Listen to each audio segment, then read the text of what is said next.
This is a Toys R Us store in Redwood City, California, but from what you see hanging on the racks here, you'd think it ought to be called Software R Us. Most of the titles being sold here are for the Commodore 64, one of the original home computers, but there's a lot of life left in that old machine. New software titles still coming out for what is still a very large installed user base. Today we take a look at an oldie but goodie, the Commodore 64, on this edition of the Computer Chronicles.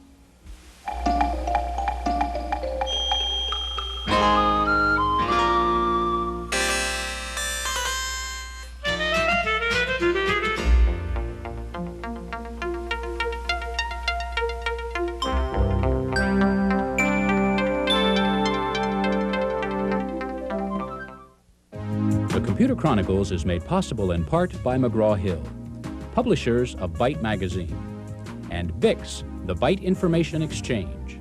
In print and online, Byte and BIX serve computer professionals worldwide with detailed information on new hardware, software, and technologies.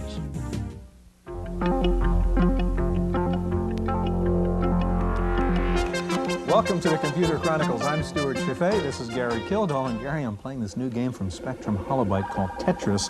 The interesting thing about it, it's the first game software sold in the United States written by Russian programmers. But what's really interesting is here's a hot new piece of software. What machine does it come out for first? The good old Commodore 64. This is the Model T of personal computers, yet people are still buying them. People are writing new software for it. How come? Well, Stewart, as you know, Jack Tramiel headed Commodore before he moved over to Atari. And Jack's philosophy is to minimize the end user price and just flood the market with the product. He did it with a $10 calculator in the mid-70s, remember that one? He did it also with the Commodore 64, less than $200. The competition was 5 times that price. It's just a good basic computer for a very affordable price. The result is there's about, what, 7 million of these things in the United States alone. It provides a real good hardware bed for software writers because they can take the software development costs and amortize it across these millions of units. The result is you get a lot of good software at a very affordable price. Gary, today we're going to focus on the good old Commodore 64. We'll meet lots of C64 users and see the interesting applications they've developed for the computer. Now, one of the reasons the Commodore 64 is still around is it got a new operating system a couple of years ago, something called GEOS. We begin today by visiting the man who wrote GEOS, Brian Doherty, at Berkeley Softworks. The history of personal computers is marked by some spectacular successes and failures. But the award for popularity must go to the Commodore 64, a little 8-bit machine that refuses to die. The 64's commercial success and its enormous user base have inspired some software developers to take a second look at the 64's potential. One of those companies is Berkeley Softworks, next to the university campus in Berkeley, California. What we did is we looked at these markets, at the Commodore 64 market at first and the Apple II, and basically it takes a while for people to really push a machine to its total limits. And one of the things that we really believe in here that the rest of the software world, I think, has only really started to catch on to is using very sophisticated development tools. And the net of all that is we're capable now of developing applications for these machines that I don't think people really thought these machines were capable of performing. Berkeley's most important product is the GEOS operating system, a graphic interface for the 64 and 128 that features pull-down menus, icons, and windows. The new operating system opens the door to some very sophisticated applications, like a spreadsheet called GeoCalc, and GeoFile, a database with user-designed forms. There's even a desktop publishing package, something usually requiring big memories and big budgets. But at Berkeley Softworks, it's all in the code. Mainly it's by coding much more efficiently. The theorem of computer science is any computer program can be implemented by a 1-bit Turing machine. That's actually a theory that's been proven in computer science. So even this 8-bit processor is capable of doing all the things that a much more expensive computer, like say a Macintosh or an IBM PC, is capable of doing. Now, it may not be able to do it as fast, although we try to make up for the limitations and the capability of the machine by programming more efficiently. But you can actually do anything with a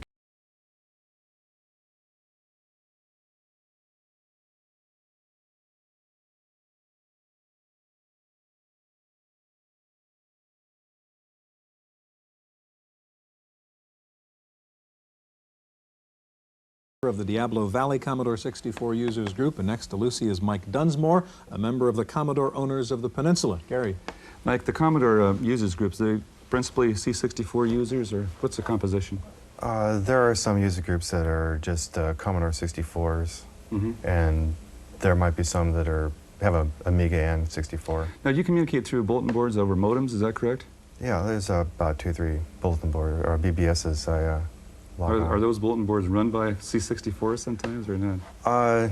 Generally on another machine, but they might have Commodore 64 database and downloads, uploads. Hey, Lucy, you may be a little presumptuous of me, but you don't appear to be the average game player of using a Commodore 64. Why did you buy a C64? Well, we have always been interested in computers, and my husband also does some programming. And the program is very easy on this machine because you can edit it very easily, and we make mistakes very often. So you're primarily programming in BASIC then? That's right, in BASIC.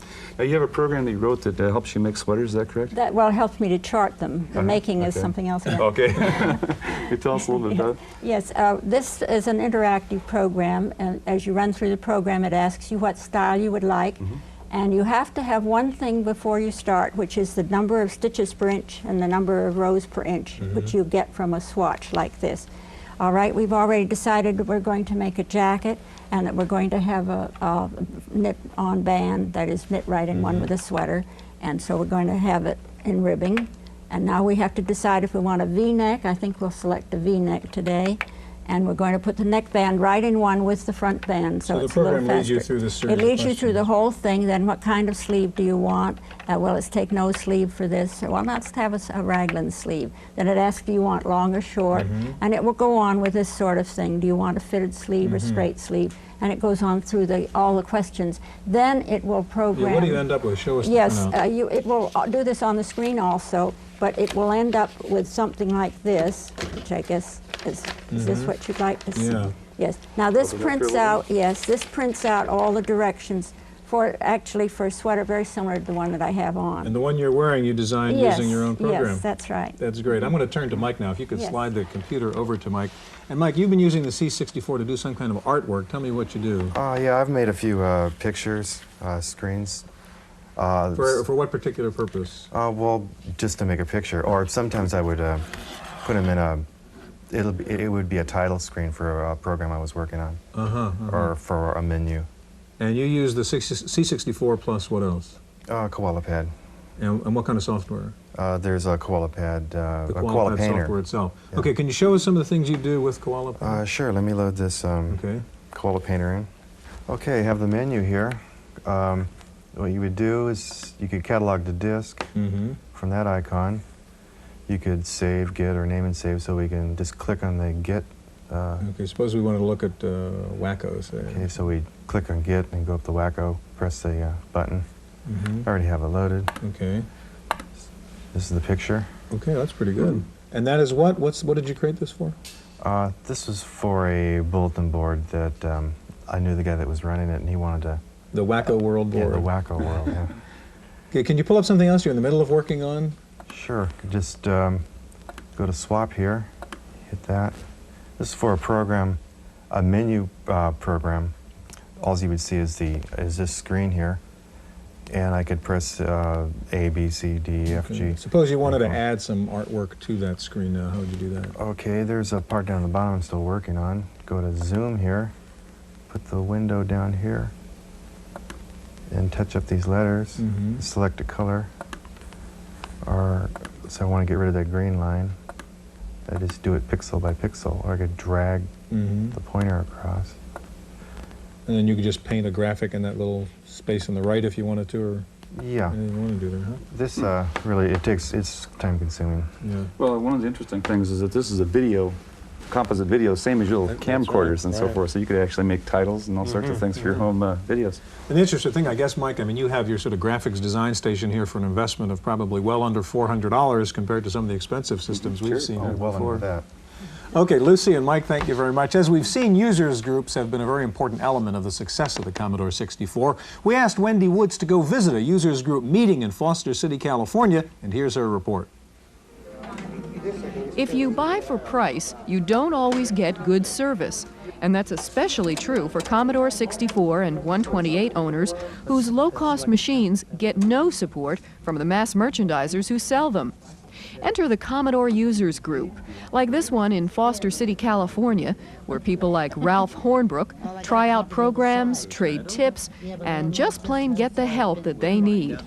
It's almost impossible to describe the help. I mean, being an absolute neophyte 3 or 4 years ago, we knew nothing. Where do you go? Well, what do you do? How do you work these things? We knew we wanted to get into it, but we didn't know how to get into it. What we do is we offer a informal hand-holding type meeting where if somebody doesn't understand how to use a computer, we'll sit down with them, show them how to operate it, show them how to do the various processes that are required to run programs, and show them how to put everything together. In other words, just how to use their computer and use it to productive advantage. Despite the fact that the more powerful Amiga is now seen at the Commodore Users Group meetings, interest in the C64 is still going strong. The price keeps dropping and people keep buying them, which is why it should come as no surprise that membership in groups like this has actually increased over the years. In Foster City, California, for the Computer Chronicles, I'm Wendy.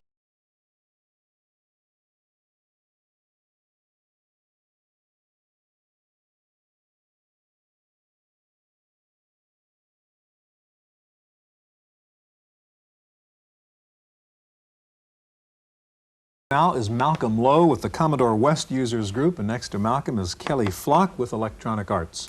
Kelly, Electronic Arts is obviously a well-known software producer and game software producer. How important is the Commodore 64 relative to your whole marketing plan? You know, like the Apple, relative to Apple, IBM PC, and so forth. Well, the Commodore is very important. I would say that it's our second most important format behind the IBM compatible format. What is it about the Commodore that makes it a good target for a game? It's probably the leading home computer with its installed base of like 7 million units, and it's very game intensive since, as you know, we make a lot of entertainment software. That's a natural place for us to be. Mm-hmm. Now, Malcolm, you've got a program in the tracked mode here in the background running called the Wine Steward. Yes. Can you tell us a little bit about that program? Yeah, sure. The Wine Steward is a program that's designed to help people who are unfamiliar with purchasing wines to be able to make a choice based on the food that they're going to have for dinner. Mm-hmm. Okay, and this was written for the 64, and it's used in supermarkets, I understand. That's correct, yes. Show us how you'd use it. Yeah, sure. The basic screen is a menu of choices. You move down the menu with the using a white button that's on a cabinet, and using the green button, you select a further menu. Move down to the choice and select again, and you will be given a choice of total of 9 wines. Okay, so it's making its decision as to what wines to recommend. And that's correct. And there are 3 on the first screen, which are budget price wines. The second screen offers you another 3 at popular price, and the third at premium price wines. How do people like this? They seem to take to it very well indeed. Any particular reason why you wrote it for the Commodore 64? Pretty well an easy computer to program for. It has lots of features, particularly color, and you can program different fonts for it. Yeah. Okay, Kelly, let's turn to you. And Electronic Arts has a new game for the 64 called Skate or Die, and I want you to tell me about that. This is a multi-event game where it's kind of like a skateboard simulation where you get to do all the things that you wouldn't normally do unless you... you don't want to risk your knees and your elbows. Right, all the fun and none of the scars, as we say. Okay, Kelly, show me how you play Skate or Die. Okay, this is the half pipe, which is regular skateboarding event, and you do it through a combination that's a kick turn of joystick moves and button controls. There's no need to look at the documentation. Oh, you did that on purpose? I wish. I'm going to try and get up in the air on this one. Up. All right. Ooh, beautiful, almost. So it's a combination of joystick and the buttons. Correct. Oh, nice move. However. So there are like 12 different moves you can do in here. And you get points for the variety of your routine, and you get bonus points at the end. So I got 8,000 points, which is a pretty good score. You can get up to 15,000 points in here. the That's crowd in great. the background here. Yeah. Kelly, is Skater Die available on any machine other than the Commodore 64? No, right now it's available only on the Commodore. It was designed on the Commodore and takes advantage of some unique features such as the sprites and the 16 colors and the 3 voices. We're in the process of developing it for the machines. Now, Kelly, are there more things you can do besides just skating on this ramp? Or what There's a else? total of 5 events. The ramp is the only event modeled on real skateboarding, but there's a couple of downhill events where you can break bottles and skate through bushes and through a drain pipe. And there's a pull joust event where you have 3 computer opponents and you get to whop them with the little marine bopping stick. It's a pretty fun little game. Now, what about the price? The suggested retail on it is $29.95. Okay. And is there something about the Commodore market? You just don't get more than $30 for games? As the Commodore market gets older, it becomes more price sensitive. There's a lot more product developed for it as opposed to, say, a market like the Amiga where there are very few games right now. So is this going to be something you're de-emphasizing after a while? No, we make it up in volume. Okay. How do we do it? The volume. Kelly, Malcolm, thank you very much. Gary, earlier this week I got a chance to talk to the new president of Commodore, Max Toy, and I started out by asking him if Commodore looks at the 64 as really a game machine. Well, it would be real easy to say that, but what we have seen in the marketplace is that it's continuing to be used in business. We're seeing it used on broader applications than we've ever seen before. Commodore 64 is being used for desktop publishing. It's being used in the small, tiny business. It's having a resurgence back in the education marketplace. So it is much more than a toy marketplace. Now, I will tell you that we have seen a growth and enhancement in the entertainment marketplace due to some of the software. But we're still seeing new business software being written for the product as well. Is it a current machine? Are people still buying Commodore 64s? The incredible thing about the Commodore 64 is it does continue to grow, and the market continues to expand. We sell worldwide between 1 million and 1.5 million Commodore 64s every year. And what we've seen is a whole new wave of customers coming into the marketplace. Commodore 64 has always been strong in the small, tiny business marketplace, but we're seeing a lot of young, first-time users coming into the marketplace. In fact, I've heard it said that Commodore welcomes more first-time users than any other company in the world. Brand new software is coming into the marketplace, and you got to remember, it's not old technology to the first-time user. And we're seeing a lot of people using this computer as their first entry into the power of computing. And therefore, you're bringing new customers in every year come into this marketplace. And so it is new technology as far as they're concerned, and we see software people continuing to use the high-performance capabilities for a very high-value dollar. Who do you see then right now as the competition for the 64? I mean, is it the lower cost Apple, or is it the Atari ST, or are you going up against Nintendo and Sega in a way? Well, the answer really is probably C, all of the above. You know, at one end of the marketplace, you compete against the Nintendos, the game machines. And what we're seeing are parents who are deciding that they would much rather have more than just a game machine for their children to use, and use the entertainment software and take it a step further with education and real use that the child can use it for. But at the same time, we're still seeing it used in business. We're seeing it used in television production environment as well. It's a very, very important part of our business. It's continuing to grow. We're continuing to spend our research and development dollars on the product and the peripherals and the support capabilities of that product. So it's a very, very important part of Commodore's existence today and its future. If you look at our greatest assets, they're an install base, there are manufacturing and design capability to build a machine from silicon up, and the fact that we've got such a strong, active user group community. The passion that the Commodore users have for the Commodore machines and for what they've been able to do with those machines is absolutely incredible. And that's exciting, that's fun.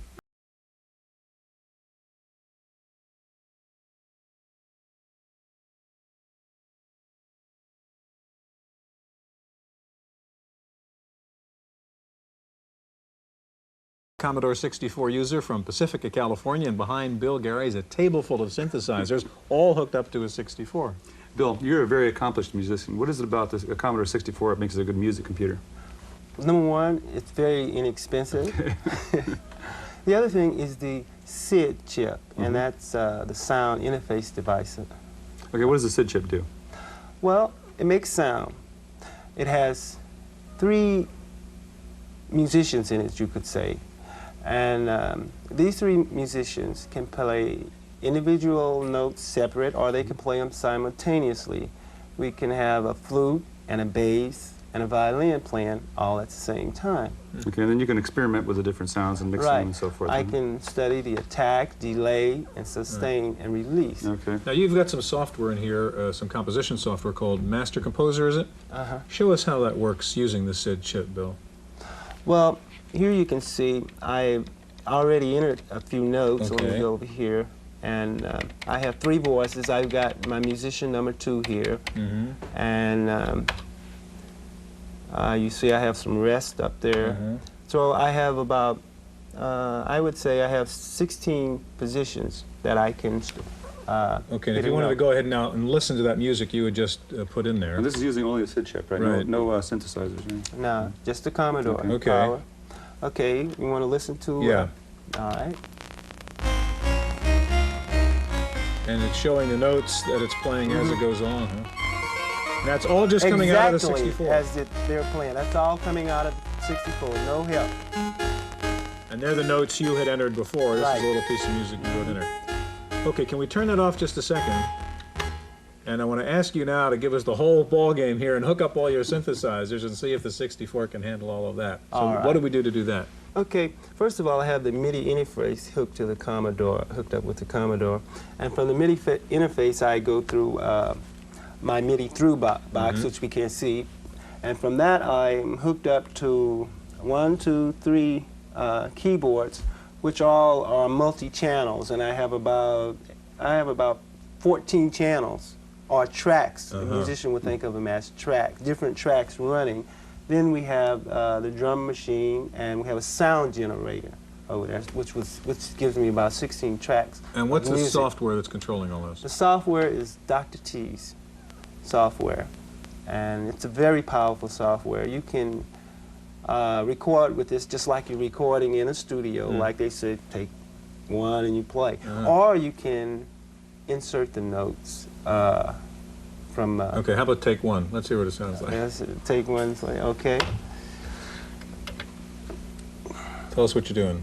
I'm doing an original tune that I and James Anderson co-wrote. Okay.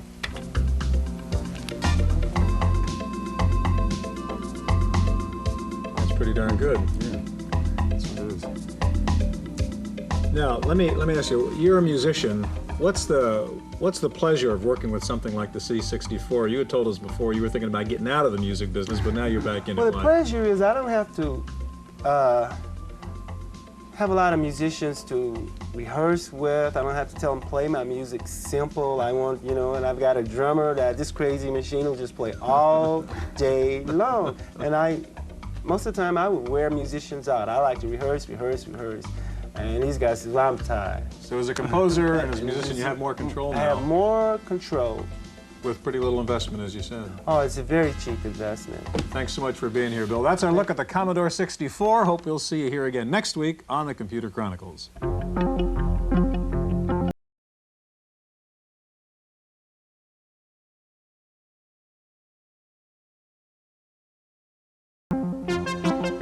In the random access file this week, there are reports that the new DBase 4 program has some bugs in the SQL mode.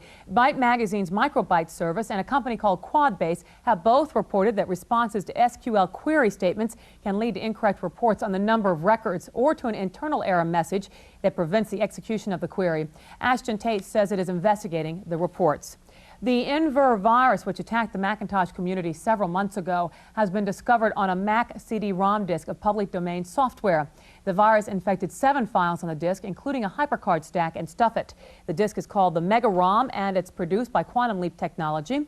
The company says it has found and eliminated the virus and that new copies of the disk are clean. The Inver virus was passed on through a hard disk utility. It infects applications and eventually causes an unrecoverable systems crash. The virus reportedly can be detected by the Virus Detective program, but can sneak by Apple's program called Virus RX. The Russians say they have been hit by their first computer virus. The virus, known as DOS-62, infected 80 computers at the USSR Academy of Sciences. The Russians suspect the virus got into the system after some students who attended an international summer computer camp attempted to copy some infected programs using the Academy's computers. IBM says it has developed a new experimental circuit that could lead to PCs with mainframe speed. The CMOS circuit is 1/300th the thickness of a human hair. It can switch on and off 30 billion times a second. A memory chip using the new circuit could contain up to 256 megabits of information.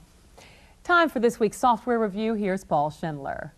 In our available minute, we can't settle the age-old question of whether you really need an encyclopedia or not, but if you decide you do, for yourself or your children, which would you rather have? These 20 volumes or this compact disc?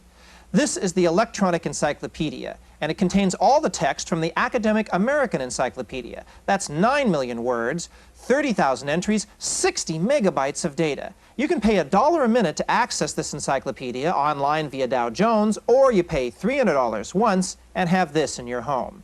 Now, we're not going to show any screens today because screens full of text aren't very interesting to look at. But I can tell you that when you give the electronic encyclopedia search program a word, it finds every article in the encyclopedia that includes that word and tells you the headline of the article. You can read it, print it, or put it in a disk file. Now, be careful what you do with that disk file because you don't want to plagiarize this work. Now, I know in order to use this, you need an $800 CD-ROM player for your PC. Believe me, this isn't the last CD-ROM program you'll want. The Electronic Encyclopedia is $300 from Grolier Electronic Publishing in New York. For the Computer Chronicles, I'm Paul Schindler. Hewlett-Packard has announced that it is introducing a new 386 computer that uses EISA bus architecture. The bus will enable 32-bit throughput, but will be compatible with existing AT-type boards. The new HP machine is set to ship in the second half of 1989. SAC Technologies has introduced a new English language DOS interface called DOS Talk. It's a piece of Lisp software that lets you type in natural language commands for normal DOS functions. The software sells for $89.95. Chartered Electronics of Singapore has introduced Faxility. It's a black box which attaches to your computer and lets your fax board receive faxes, even if your PC is turned off. The box will sell for $145. It's awaiting FCC approval. Finally, what happens when two computerized machines mate? You get an ATM machine that sells stamps. Equibank of Pittsburgh is selling the new machines to banks, and the nice part is you don't even need money. The ATM will automatically charge your checking account for the stamps you buy. That's it for this week's Random Access. I'm Cynthia Steele. The Computer Chronicles is made possible in part by McGraw-Hill, publishers of Byte Magazine, and VIX, the Byte Information Exchange. In print and online, Byte and VIX serve computer professionals worldwide with detailed information on new hardware, software, and technologies. For a transcript of this week's Computer Chronicles, send $4 to PTV Publications, Post Office Box 701, Kent, Ohio 44240. Please indicate program date.